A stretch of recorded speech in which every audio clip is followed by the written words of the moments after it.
Hello, my name is Frank Zappa, and I'm coming to you from Lake Hartwell. Lake Hartwell, if you don't know it, has a sunken city that was right on the Georgia side of the Savannah River, called Petersburg. Petersburg is underwater. So this is dedicated to all those kind souls who were loyal to their town and still remain at the bottom of Lake Hartwell, which is a stone's throw right this way from my camper, which is my home, also known as Destination Unknown.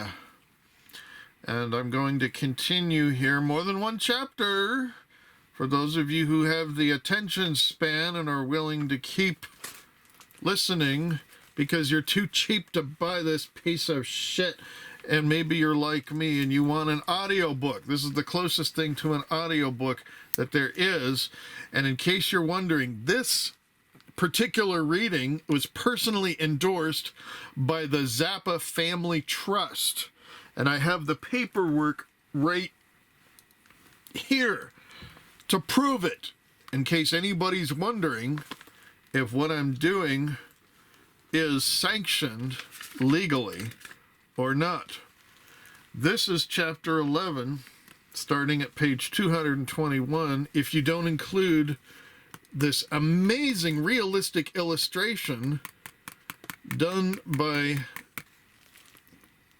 I don't know who did that, but it's photorealism and high contrast. It's a beautiful piece right here. I want to cut it out and frame it, but I also like the last, half of the paragraph of about the Alka-Seltzer. In case you missed that, you gotta watch chapter 10. It is one of the biggest little chapters in this entire book, except for, of course, all of Frank Zappa's predictions that have come true. I mean, who wants to read those? What was he, a prophet or something? Well, I don't see him as a rock and roll god, though, but if he predicted things that came true, well, never mind. Chapter 11, Sticks and Stones. One becomes a critic when one cannot be an artist, just as a man becomes a stool pigeon when he cannot be a soldier. And that is a quote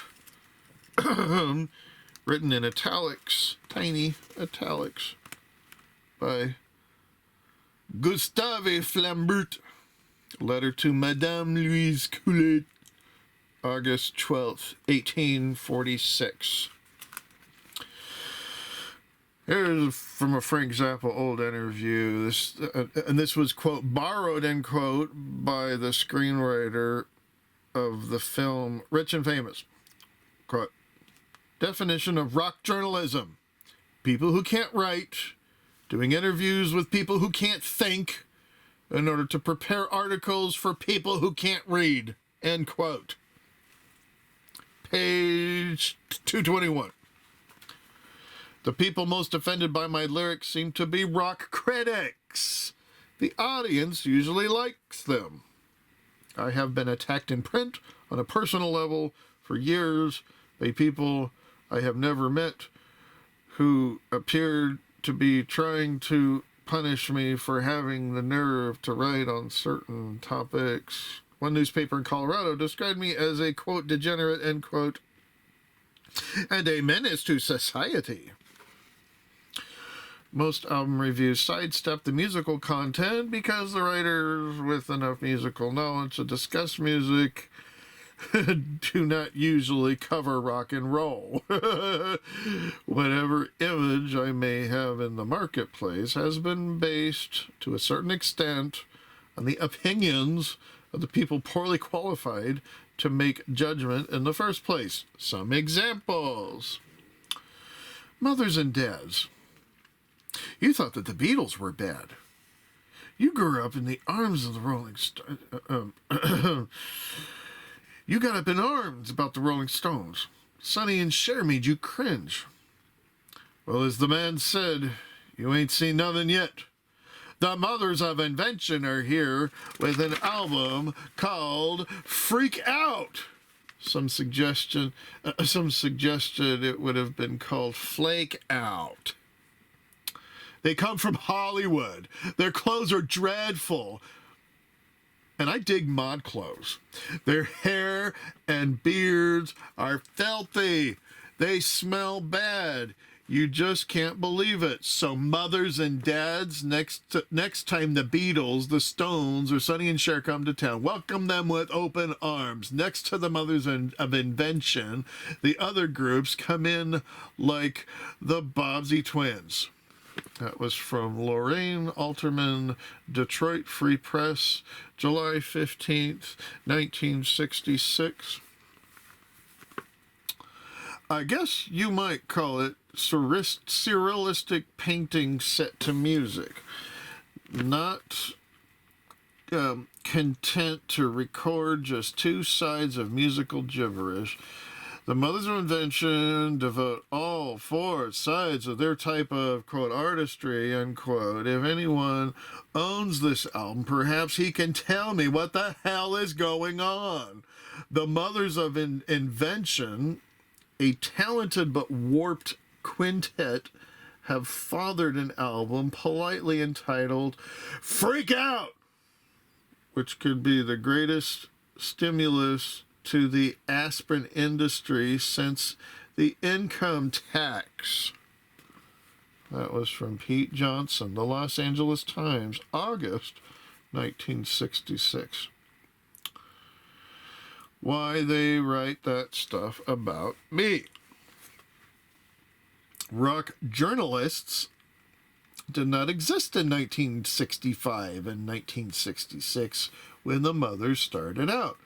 Anyone who put out a rock album back then ran the risk of having it reviewed by a person who wrote featurettes for the cooking section of the daily what is it. When an interview or review like the ones above got published, it got stuffed into a morgue file someplace to await a reincarnation on the day the next album got released or the group made a subsequent concert appearance. Morgue files allow a lazy journalist to quote massive chunks of somebody else's story as if it were a researched fact, saving him a few hours of work and providing a convenient certification for his premise, never at odds with the opinions expressed by the ancient incompetents whose work fills those files. Unfortunately, I started out doing interviews way back then. Yes, I talked face-to-face with many of the original ancient incompetents. When rock journalism as a form finally developed, the wit and wisdom of the ancient incompetents became the database for all writing to follow. So the material had accumulated over the last 2 decades, resulting in relating to my work begins with the garbage in that database, magnified, embroidered, embellished, and tweezed in every conceivable way since then. To illustrate at least part of this concept, I include here as an electro factoid currently running on the Dow Jones Computer Information Service.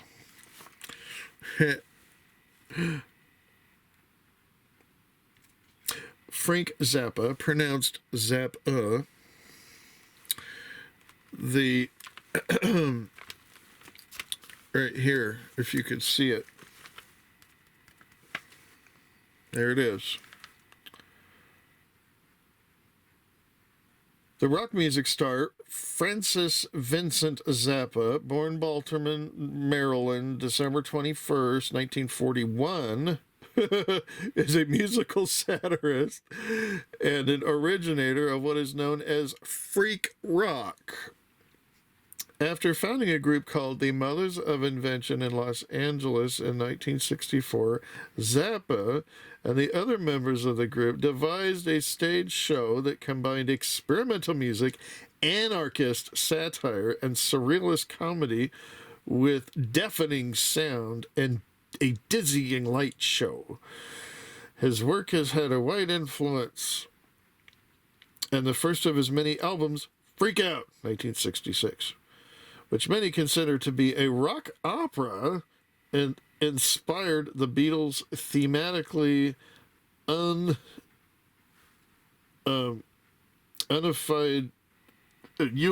Sgt. Pepper. Sgt. Pepper's Only Hearts Club Band. Zappa's best-selling single, Valley Girls, 1982, features his daughter, Moon Unit, born 1968, in an interesting monologue that parodies the slang and lifestyle of the trend-gripped, white, upper-middle-class teenage American girls, particularly those of the Los Angeles, San Fernando Valley suburbs. End of text.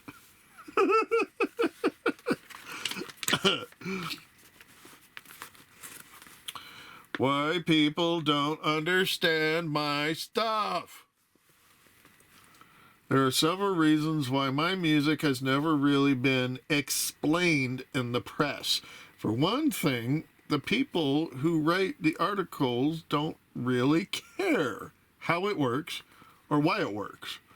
I think this applies in general to the way rock criticism of every group. Also, in those instances where the writer might actually care, his editor, convinced that the public doesn't care, will either cut out or modify the article. The manner in which Americans consume music has a lot to do with leaving it on their coffee tables or using it as a wallpaper for their lifestyles, like the score of a movie. It's consumed that way without any regard for how and why it's made. Then, when it's merchandised, the emphasis shifts to the pseudo-personality of the artist, a magnification of the stage persona. Do we really want to know how Michael Jackson makes his music? No. Do we want to understand why he needs the bones of the Elephant Man? And until he tells us, it doesn't make too much difference whether or not he really is bad. Page 225. About boredom. If one thing keeps rock and roll boring besides the radio station programmers and the record company executives, it's the writings of rock and roll journalists. They decide if a group is good by listening to a couple of cuts from the first album. And if the second album is different, they write that that band is fucking up. It is not consistent. The rock press sends out a message to performers that say, you should stay in their mold. Don't change. If you do, we're going to say that your new record is a piece of shit. Then the guy at the record company, who knows nothing about music except for what he reads in Rolling Stone, will read the review and think, this group is dead. Let's put the bucks into the next one. Whereas a kid who listens to the record might make up his own mind and say, go fuck yourself. I like it. For each type of music, there are listeners who think that reviewers don't know what they're talking about. These listeners, when excited about certain group or style of music, will fight for their own hometowns. These are the people who have made it possible for me to stay in the music through the years. I thank them for it. Am I a sexist or what?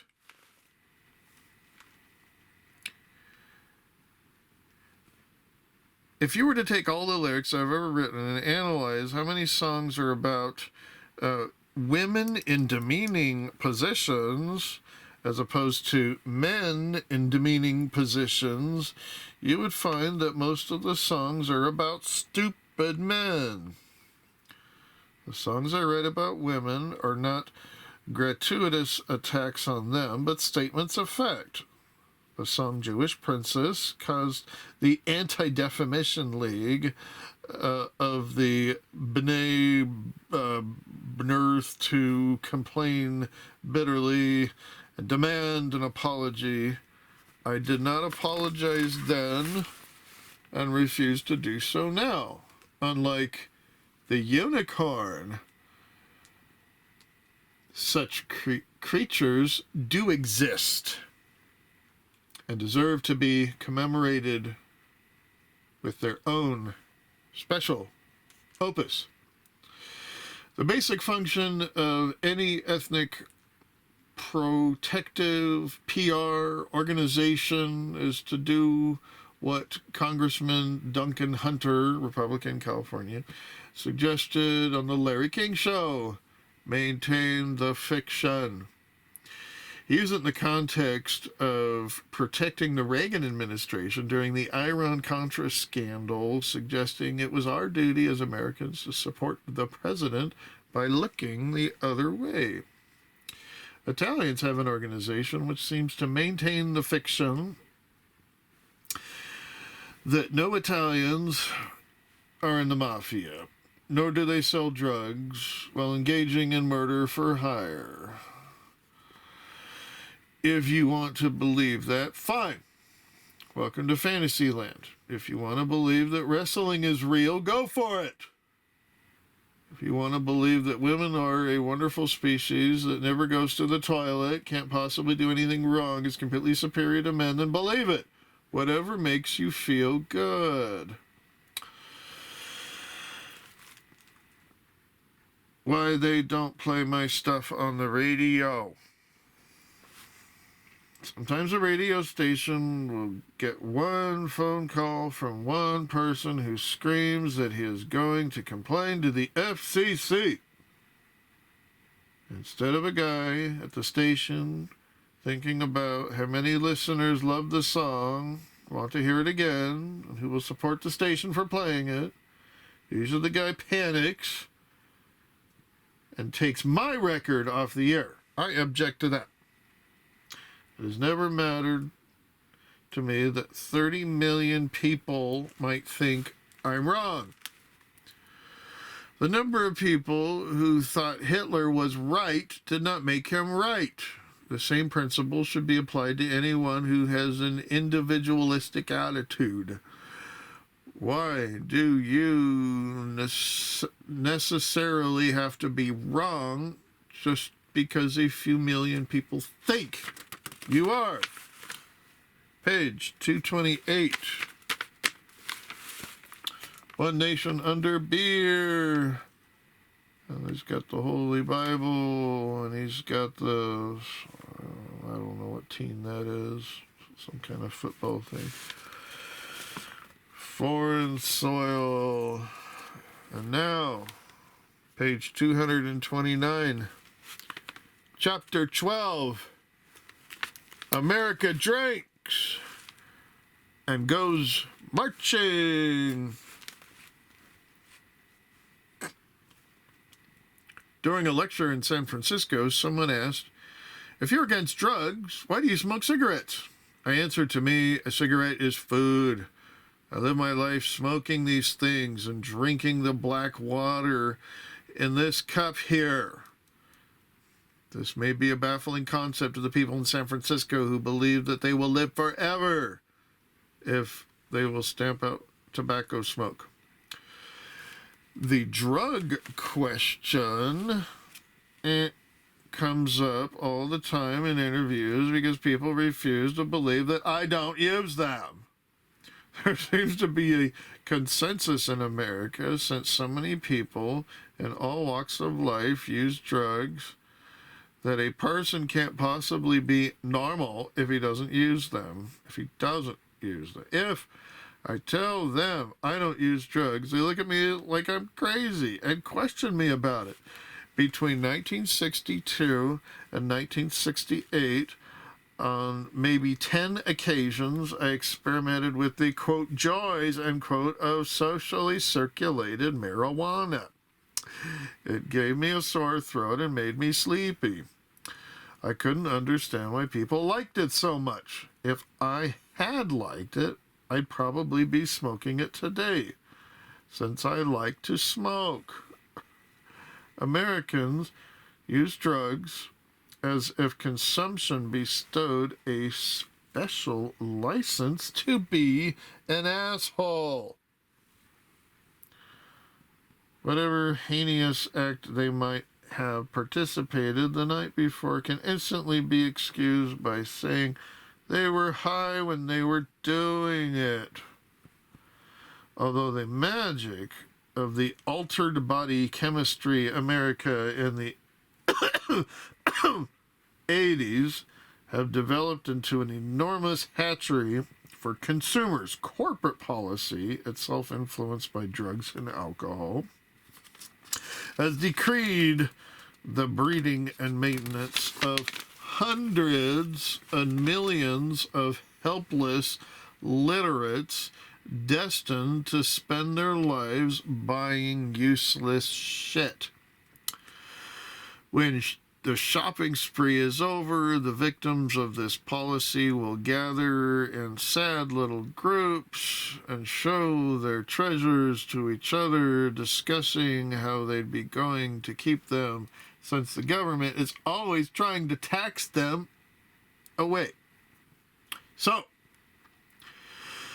how do they deal with this sort of stress? Sex would seem to be the most efficient, natural solution, but these mutants have been driven to the secondary sources by lunatic doctrines, religious and political, which propound that sex is bad. People who don't have an outlet often turn to violence, like those all-American bubbas who can't get laid and express themselves by pounding the snot out of each other in the parking lots of the neighborhood bar. Oh. I have a theory about beer. Consumption of it leads to pseudo-military behavior. Think about it. Winos don't march. Whiskey guys don't march either. Sometimes they write poetry, which is often more horrible, though. Beer drinkers are into things sort of like marching, like football. Maybe there's a chemical in beer that stimulates the male brain to do violence while moving in the same direction as the other guys who smell like them, marching. We, as group of men, will drink this refreshing liquid, after which we will get together and beat the snot out of that guy over there. Beer seems to produce behavioral results which are psychochemically different from those produced by other alcoholic beverages. Alcohol, the part that gets you drunk, is the only ingredient. There are other things in beer, and those herbal and or biological components that could affect the male brain, creating this violent tendency. Go ahead and laugh. One day you're going to read about it, and some scientist discovering that hops in conjunction with certain strains of yeast creatures has this mysterious effect on some newly discovered region of the brain, making people want to kill, but only in groups. With whiskey, you might as well want to murder your girlfriend, but beer makes you want to do it with your buddies watching. It's a buddy beverage for buddy activities. Think about it. Who is this Mr. Coors? And what does he do for a good time? And what does a man who owns a beer company need? A top secret security clearance. Did you see him during the Iran-Contra hearings? He has top secret security clearance. Do these guys at Anheuser-Busch have the same clearance? And when you see a beer commercial besides the Buddy Pitch, don't they also throw in a little jugganistic, bunting encrusting, flag waving, hoopla, the All-American Beer Syndrome? Every major industrialized nation has a beer. You can't be a real country unless you have a beer and an airline. If it helps you have some kind of football team or some nuclear weapons, but at the very least you need a beer. I think that mutant behaviors exhibited by people under the influence should be studied more closely. Gin drinkers, for example, are a breed apart. People choose an allegiance to a certain beverage, like bourbon guys. They're the bourbon guys, and that's it. And the scotch drinkers, forget it. They don't want to know from pink gin. In contrast, Mr. Beer Guy, picture a guy who is religiously devoted to Shantu Louder. Is he marching? He ain't marching. Chapter 13. All about schmucks. Live schmucks inside. And here's the illustration, which is actually a photograph. If you look closely, this is a photo. Somebody didn't draw this. It actually happened. Step right inside. Yo, check them out. Come one, come all. They're in here. Tickets, 10 cents. All about schmucks, chapter 13, page 233. In the future, etiquette will become more and more important. That doesn't mean knowing which fork to pick up. I mean basic consideration for the rights of other animals, human beings included, and the willingness, whatever practical, to tolerate the other guy's idiosyncrasies. We live in a world where people preach at you constantly, like now, even telling you not to be fat, you can't smoke, you can't eat butter, sugar will kill you, everything is bad for you, especially sex. Even natural human urge has been thwarted in every way or another so that some cocksucker gets to make $1 off your guilt. Certain people buy into this because they don't want to rock the boat. Unfortunately, adaptation of this sort requires that the amputee willingly destroys his own personality.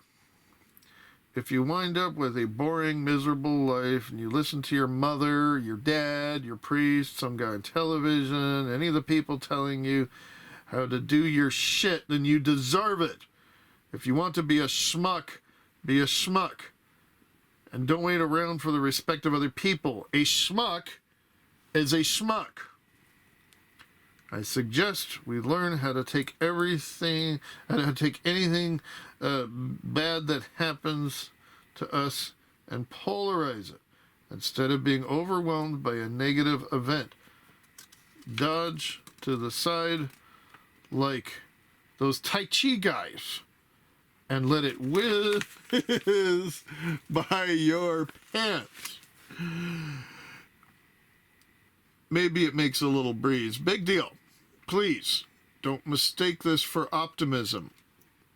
There is an organization in Texas called the Church of the Subgenius devoted to the teachings of some guy with a pipe in his mouth named Bob. I'm not a member, but part of their theology parallels mine.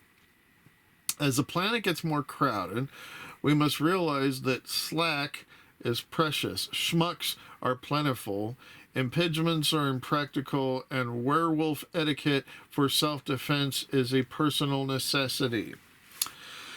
Techniques must be developed to enable each of us to escape the other guy's bullshit, just as he wishes to escape ours. Heaven would be a place where bullshit existed only on television. Hallelujah, he's halfway there. We's halfway there. People should be encouraged to look after their own self-interest, but inflicting themselves on other people, especially don't inflict yourself on a schmuck. The guy has already made his choice. Cut the schmuck some slack. Secondhand smoke. I think the whole issue of secondhand smoke of a health hazard is a fantasy. If someone complains in a restaurant that my smoke is bothering, I won't smoke near them. I think the anti-smoking business is a yuppie invention, an extension of the concept that will always be young, rich, and healthy.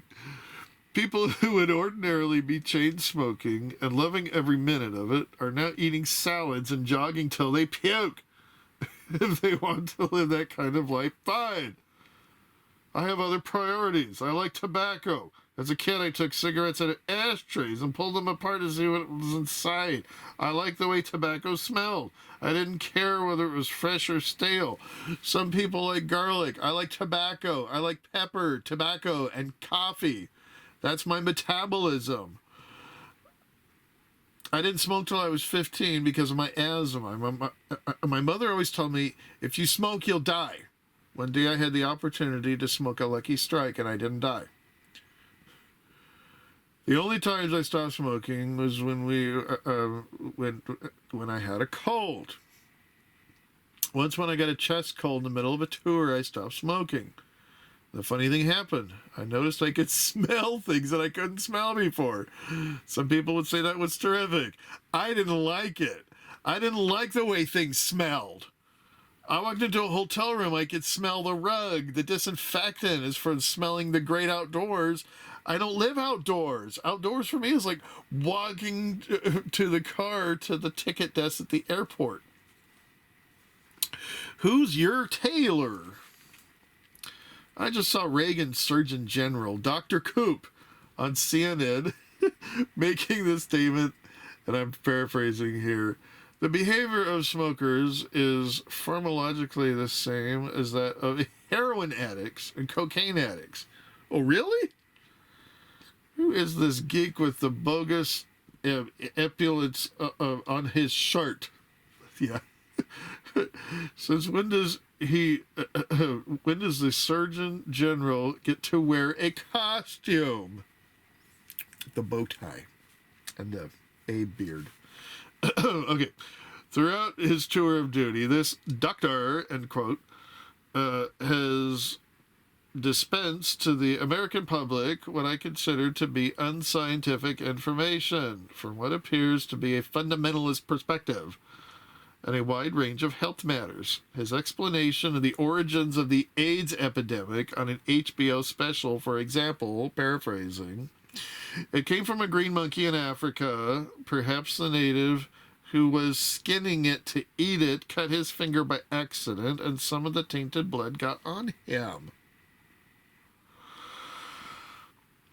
Folks, it is far more likely that disease was spread in Africa and Haiti as a result of injections administered by evangelical medical missionaries, either on purpose as part of God's Republican plan for the advancement of rich American white people, or through the incompetents using dirty needles for multiple injections without sterilization. How did it get back to the U.S.? Is it possible that some of these nice little missionaries shared Jim Bakker's blessed sexual preferences? Then, of course, There was Dr. Coop's C-SPAN appearance on the PMRC Symposium, providing certification for the scientific conclusions of fundamentalist lunatics raving about backwards masking. Does this guy need a song or what? The Surgeon General, Dr. Coop, spotted to give all some poop, but he was with the PMRC, and that poopy scooping amazes me. C-SPAN showed me all dressed up in his phony Dr. God get up. He looked in the camera in fixed and specs and gave him the fascination lecture about anal sex. He says it's not good for us. We just can't be promiscuous. He's a doctor. He should know it's the work of the devil. So girls, don't blow. Don't blow Jimmy. Don't blow Bobby. Don't give yourself, go get yourself a hobby. If Jesus practiced medicine, I'm sure he'd do it just like him. Is Dr. Coop a man to trust? It seems at least that Reagan must, but Ron's trusting sort of guy. He trusts Ed Meese. I wonder why. The AMA has just got caught for doing stuff they shouldn't ought. All they do is lie and lie. Where's Dr. Coop? He's standing by. Surgeon General, what's the deal? Is your epidemic real? Are you leaving something out? Something we can't talk about? A little green monkey over there kills 1 million people. Hey, that's not fair. Did he really go that way? Did you ask the CIA?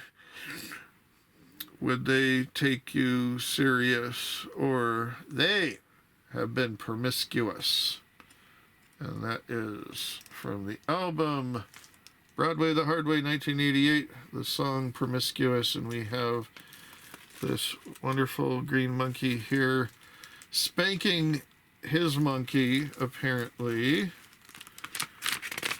And that leads us to page 238. Words that start with a B remind me of what Republicans do. The 80s can be summed up by the TV image of red, white, and blue party balloons escaping to the atmosphere. The recurring Republican pictorial metaphor for what? Freedom. As for the Democrats, trying so hard to act like Republicans, occasionally adopted the same metaphor during the 1988 campaign. When the Republicans really go at it, they let off balloons. What the fuck is that? We see them bunting draped down here, and whoosh, the balloons go up. Who makes these balloons? Who blows them up? Who makes the bunting? Who makes out those contracts? There's no question in my mind. The beer, the balloons, the bunting all start with B for some cosmic reason. Bullshit also starts with a B. If you take beer, balloons, and bunting and you start bullshit, you wind up with a scientific description of how the Republican Party works its special magic on the American electorate. Oh, let's add bourbon, blowjobs, and the Bohemian Grove. Hydrogen. As Paul Twitchell said in The Far Country, as you grow older in your observation of the peoples of this earth world, it becomes more noticeable that stupidity is the reigning virtue. The masses are always willing that somebody take the responsibility of caring for them. Some scientists claim that hydrogen, because it is so plentiful, is the basic building block of the universe. I dispute that. I say there is more stupidity than hydrogen, and that the basic building block of the universe. This is not a matter of pessimism versus optimism. It's a matter of accurate assessment. Not only is there more stupidity than anything else in the terms of universal quantity, but there is a wonderful quality to this stupidity. It is so intensely perfect that it is completely overwhelms whatever it is that nature has piled up on the other pan of the scale. Stupidity is replicating itself at an astonishing rate. It breeds easily and is self-financing. The person who stands up and says, "This is stupid," either is asked to behave, or worse, is greeted with a cheerful, "Yes, we know. Isn't it terrific?" When Hitler was doing his shit, a whole bunch of people thought he was terrific too. How could they be wrong? There were so many of them. And they thought they looked good together. Their arms all went up at the same time. It seems to me that Americans in the 80s exhibit a remarkable willingness to embrace fascism, especially when it is presented to them on a TV tray with balloons and bunting all over it. It would be easier to pay off the national debt overnight than to neutralize the long-range effects of our national stupidity. Forget the Iranian stupidity, or the Chinese, or the Russian, or the South American, or the Canadian stupidity. Our very own homemade incompetence gets the grand prize. We are not talking lighthearted foolishness here. When we go for stupid, we go for big stupid, like people who shoot you on the freeway, or Rambos or Rambettes who blow people away in shopping malls and fast food restaurants with automatic weapons. Page 240. Here it comes, folks. Watch it grow. One day, the big stupid goes to PTA meeting, winds up at the PTL club, wends its way to the White House, spreads out in the Oval Office like a cow flopping to its judiciary system, dribbles over the desks of big business. And the next thing you know, that we got the very big stupid. The very big stupid is a thing which breeds by eating the future. Have you seen it? It sometimes disguises itself as a good-looking quarterly bottom line delivered by closing the R&D department. I can't think of any developing nation with a genuine fondness for America. People in these countries see America as a threat to their national security. They see us as the evil empire. Everything Reagan said in the early days about Russia is easily descriptive of our country, viewed by a developing nation. Because we possess the very big stupid, they know that it is always a possibility that we might use it on them accidentally. Folks, over the years we have developed a first strike capability with this hideous weapon, and have already deployed it several times, disguised as the Reagan administration foreign policy. Some people in the imaginary heartland of America might say, who gives a shit? They ain't going to get us. They ain't coming over here.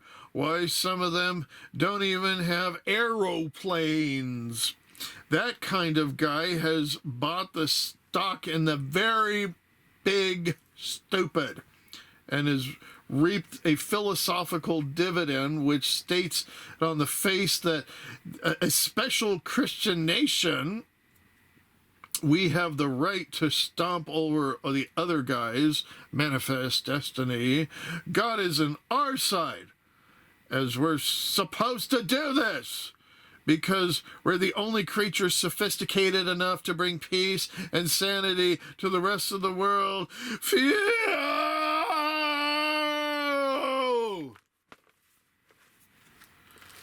The exaltation of ignorance. And here is a gravestone. Ignorance.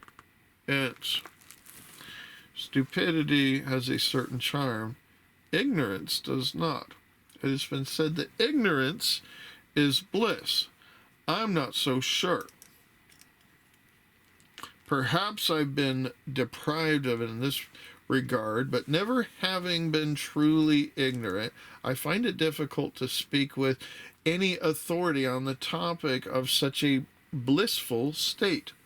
I have, however, observed in a lot of people, other people who were certifiably ignorant, and I wouldn't say that they're in a state of bliss. They were having a good time, but I wouldn't call it bliss. When we celebrate ignorance, we make that national standard of excellence. We embarrass ourselves. We celebrate it in hit records, TV sitcoms, most films, most commercials, and to a great extent in our schools. Our school system trains kids to be ignorant with style. Functional ignoramuses. They do not equip students to deal with things like logic. They don't give them the criteria by which they judge between good and bad in any present situation. They are groomed and launched to function as mindless buying machines for the products and concepts of multinational, military, industrial complex that needs a world of dumbshells to survive. As long as you're just as smart enough to do some kind of job and just as dumb enough to swallow the bunting, you're going to have to be all right. But if you venture beyond that, you run the risk of mysterious stomach problems and migraine headaches. I believe that the U.S. schools have a search and destroy program aimed at any hint of creative thinking exhibited by the students. Somebody plans this curriculum. Somebody writes those textbooks. Somebody sets those standards. Somebody watches to make sure it all goes well. Somebody pays big bucks for this shit. And next we will talk about marriage as a Dada concept. And the kids, because I've been told, living on the road these last 3 or 4 years, that Frank Zappa had 2 children, and then there's been a couple that said Frank Zappa, he had 3 children.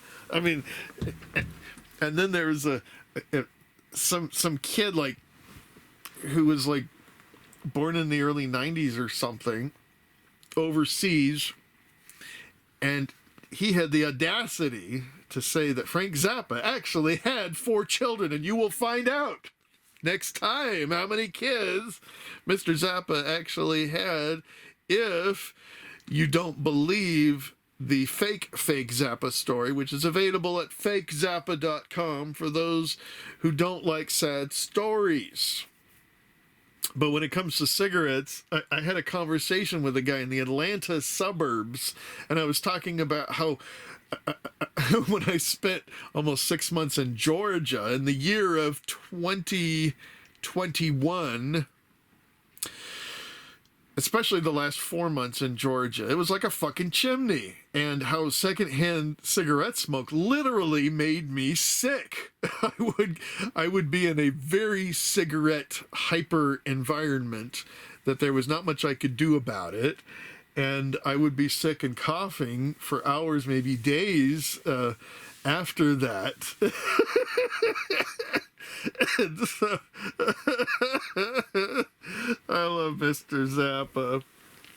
He is not a god. He is not a deity. And when he did get it right, it was ridiculously fucking right.